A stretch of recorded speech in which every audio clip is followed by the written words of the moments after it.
It is the Brad and John Show. If you want to find out more about what this radio station is evolving into, you can check out egbertonair.com. That's EGGBURT, egbertonair.com. After John and I are done, matter of fact, in about a half an hour from now, we have Armstrong and Getty, who will be on from 8 to noon, who I think is probably one of the best talk shows in the country. Yeah, they're politically correct. I shouldn't say politically correct. They're politically right, but they're funny.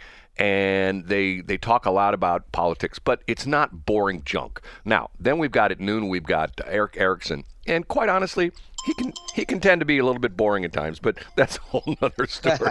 I won't hold it against him. And then in the afternoons, already I've had some feedback on this. 3 guys who, Markley, Van Camp, and Robbins, 3 guys who are of 3 different generations, just like John and I are of different generations. But it's interesting because I've actually had a couple people say it's like they're sitting around at the bar just talking about life. And that's a compliment. Right. That's quite a compliment. And I took it that way, and I'm glad to have them on the station. So anyway, you can check out Egbert, because Egbert now owns the station, EGGBURT. You probably heard him on during the day.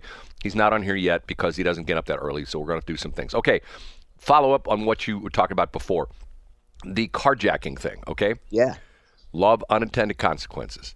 The car manufacturers, except for Kia and Hyundai, make it more difficult every year to steal a car with all sorts of anti-theft devices. And as the software gets more sophisticated, you know, some of the cars don't even have a key anymore. There's certain things you have to do. You have to put your foot on do this kind of that. The brake, yep. Right. And it's not necessarily a mechanical thing like it was in the old day, like I talked about punching ignitions out. It's gotten to the point where you have to fool the computer. So it's gotten increasingly tough for people to steal cars. So what do? You steal the car when somebody's in it and it's running. Yeah, that's a great point. That's the carjacking thing.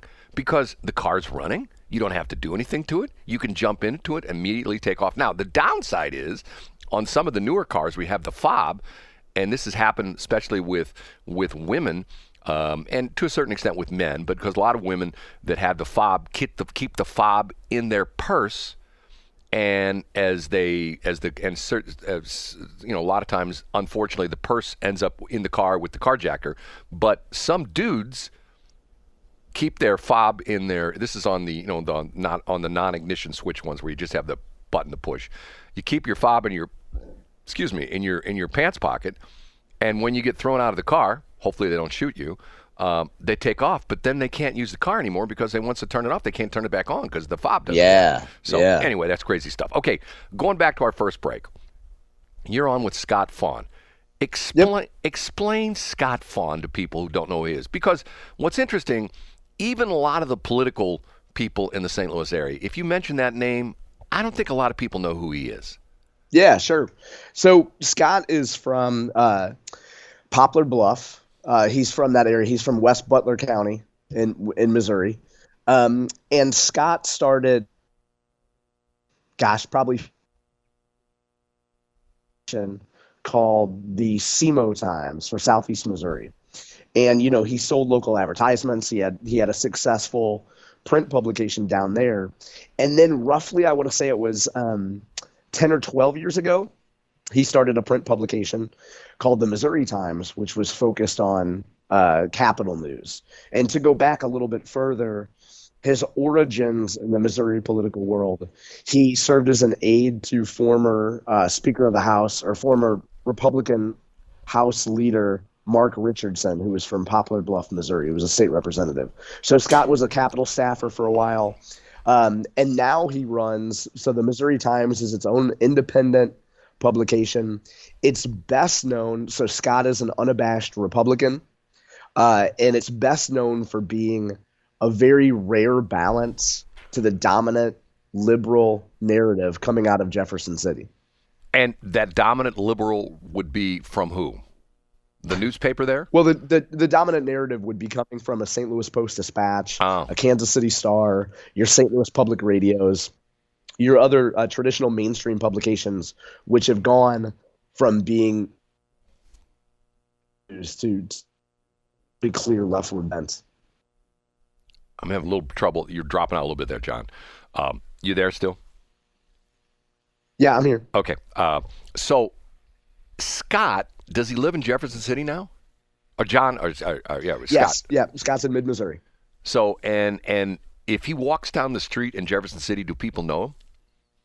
Oh yeah, yeah. I mean, Scott, and the other great thing about Scott is he's known for being fair to Republicans and Democrats, which is why his show has been so successful. If you watch his weekly show, usually half of his guests are prominent Democrats and half are prominent Republicans.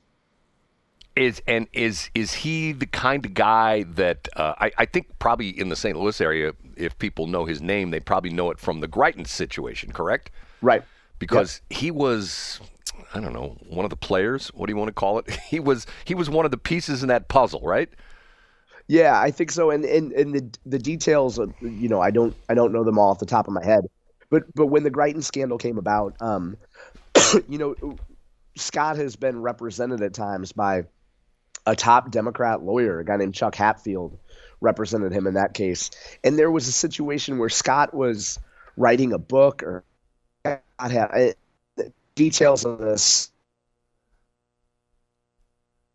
top of my head.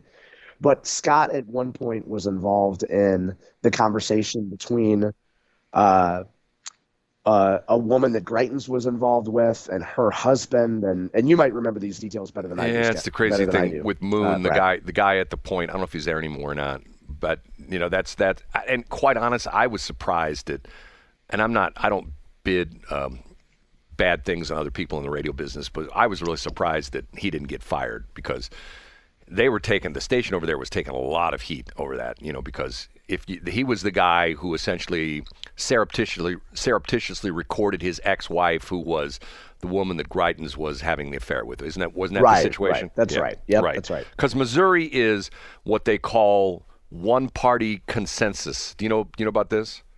Yeah. So if folks don't know, only one party needs to consent to having a conversation recorded, and in many states, both parties need to be aware that the conversation is being recorded. Right. And if legally in states where they have what they call both dual consensus, both parties in the conversation have to be aware they're being recorded. And you literally have to say, you're being recorded. Is that okay? We have that in the radio business, to the point where when I call people on the air, years ago, this would happen where the shock jocks would call people on the air and they wouldn't tell them they were on the air. And, and now when I call people, the first thing I'll say, you're on the air, is that okay?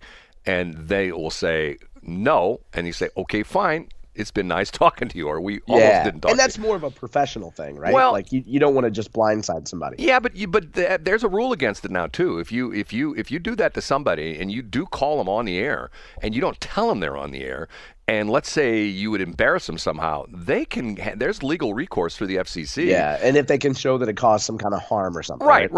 And they can take it above and beyond for defamation or something like that. They can, call an attorney and, have you hauled into court and stuff like that. But still, okay, now go back to the Scott Fawn thing. Yeah. Okay, I saw the visual, and don't take this the wrong way, but it looks like he's in an antique store. What is that crazy thing he's got set up there?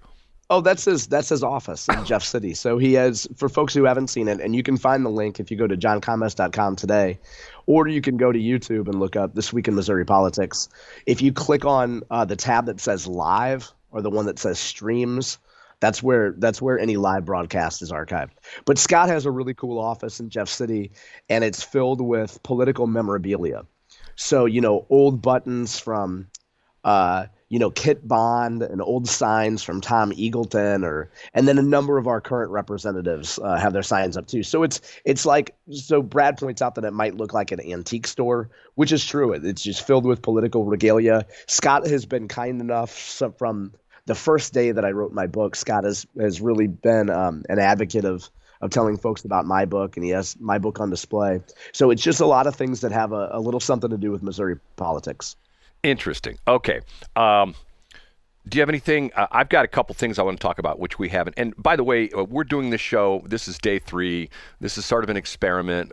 Egbert's in the process of switching this station all to talk. We're already doing it from 8 o'clock in the morning till 6 o'clock in the afternoon, 6 o'clock in the evening. And John and I decided to do this show, and it's a blatant political show. Can we say that? Is that pretty much? Absolutely. Yeah. Okay. Blatant is a great way to describe it. Do you know who Tom McDonnell is? I don't. Okay, let's hold off on that one. Okay, I heard something yesterday. I take little notes, and I did this when I was on with Shelley all the time. I take notes as I'm driving around, and I put this on my phone. I heard an interesting thing yesterday. This guy. Have you seen this? This is a campaign called Turkey Person. Are you familiar with this? No, I'm not. Okay, if you get a chance, go to turkeyperson.com. And this guy is an ex-football coach, and it's pretty interesting. And the Turkey Person thing comes from the background of Thanksgiving, and it's pretty interesting. And I tell you what, I'm running. I ran along the first break. I tell you what, I'm going to tease this. When we come back, we're going to talk about the Turkey Person, but a couple other things.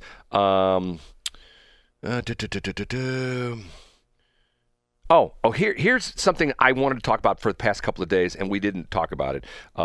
And this is an article that I read the other day. New York Times came out, this was on the 18th, so this was on Sunday. The New York Times came out and said that school COVID closures may be, quote, the most damaging disruption to kids' education in U.S. history. You don't say.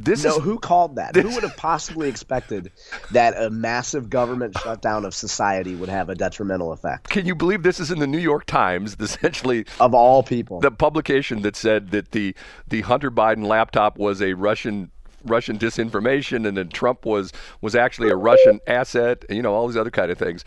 And I thought to myself, what's interesting is now Randy Weingarten, what's his name? Randy Weingartner, is that, who I'm talking about? She's the president. She's the head of the teachers union. Right. Now she's sort of covering her tracks saying, well, I wasn't for closing down the schools, when she was the one essentially saying, we don't want our teachers exposed to all this COVID stuff. I'm going like, unbelievable. Man. And you know what? The great Senator Eric Schmidt from our state of Missouri, our junior senator, pointed this out in a tweet the other day, and essentially said, "Oop, I lost you again." again. Acknowledging the truth that came out and called us, fear mongers and tried to turn the table on our side back in 2020 and 2021. Well, the whole crazy thing about this is to talk about being biased. Remember that the New York Post got kicked off of Twitter because they claimed that the Hunter laptop was real. Right. Exactly. And now we look back and then go like, okay, so hold on a minute. Now, they were telling the truth, and they got kicked off of Twitter. Now, this was the old regime. And boy, and I heard an interview yesterday with Elon Musk, which was pretty interesting. And he's taken some real grief. Do you hear about his new lawsuit? Is this about Media Matters or which one? Oh my God. It seems like somebody's trying to get after him every day. Yeah, it's pretty interesting. Okay, we're going to take a break. We'll be right back. We'll talk about Turkey Person, okay? It's 7:44.